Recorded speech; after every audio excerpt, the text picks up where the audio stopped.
You think you're lazy, but why do you feel tired before you even start? It's not laziness, it's overload.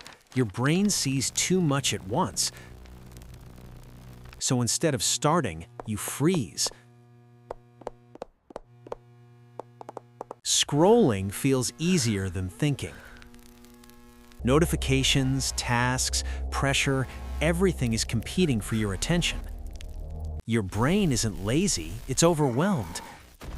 Even simple tasks feel impossible when your mind is overloaded. So here's the fix: make it smaller. Start with just one tiny step. Suddenly, things feel a little clearer. Focus on one task, not everything. Remove distractions that drain your energy. Give your brain space to breathe. Set small, realistic goals. Each small win builds momentum. And slowly, motivation comes back. Not because you changed, but because your system did. You were never lazy, you were just overwhelmed.